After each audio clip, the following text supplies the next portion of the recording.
ধর্মশালায় বোলারদের দাপটে জয় চেন্নাইয়ের। পাঞ্জাবকে হারিয়ে 3 নম্বরে উঠে এলেন ধোনিরা। আইপিএলে ব্যাটারদের দাপটে ভাগ বসাতে শুরু করেছে বোলারেরা। অন্তত ধর্মশালায় চেন্নাই সুপার কিংস বনাম পাঞ্জাব কিংসের ম্যাচে সেটা দেখা গেল।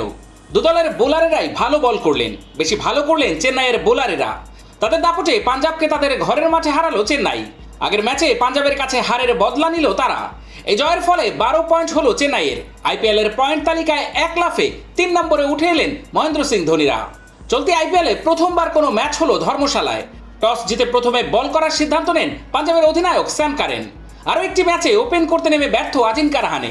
9 রান করে আশুদীপ সিং এর বলে আউট হন তিনি। দ্বিতীয় উইকেটে ঋতুরাজের সঙ্গে জুটি হয় ড্যারেল মিচেলের। ভালো খেলছিলেন তারা, পাওয়ার প্লে কাজে লাগিয়ে বড় শট খেলছিলেন। 57 রানের জুটি হয় এই দুই ব্যাটারের মধ্যে।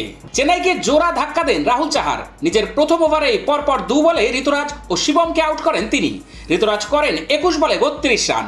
শিবম আরও একটি ম্যাচে প্রথম বলে 0 রানে ফেরেন। বিশ্বকাপের দলে সুযোগ পাওয়ার পরে 2টি ম্যাচেই 0 রানে আউট হলেন তিনি।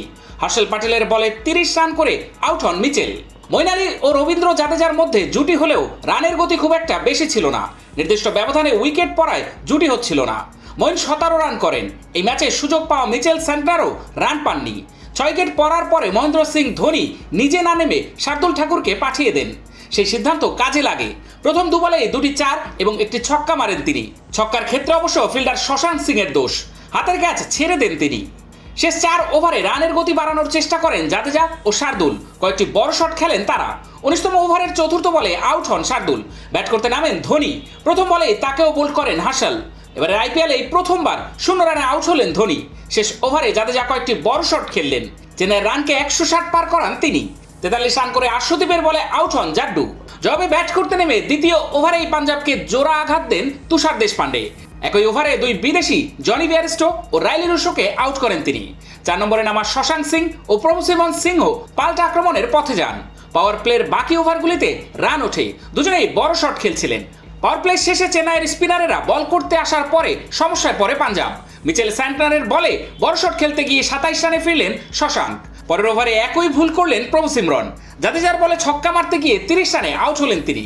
জিতেশ শর্মা, স্যাম কারেন ও আশুতোষ শর্মা একই ম্যাচে রান পাননি। 62 রানে 2 উইকেট থেকে 78 রানে 7 উইকেট পড়ে যায় পাঞ্জাবের। বল হাতে নজর কাড়লেন এই মৌসুমে প্রথমবার খেলতে নামা সিমরনজিৎ সিং। তার গতি সমস্যায় ফেলল ব্যাটারদের। ক্রমাগত উইকেট পড়লেও খেলার ধরন বদলায়নি পাঞ্জাব। হর্ষল রাহুলরাও বড় শট খেলার চেষ্টা করছিলেন। হারমানপ্রীত ব্রার রাহুল চেষ্টা করলেও দলকে জেতাতে পারেননি। তারা হারের ব্যবধান খানিকটা কমান। শেষ পর্যন্ত 9 উইকেট হারিয়ে 139 রানে শেষ হয়ে যায় পাঞ্জাবের ইনিংস। 28 রানে ম্যাচ জেতে চেন্নাই।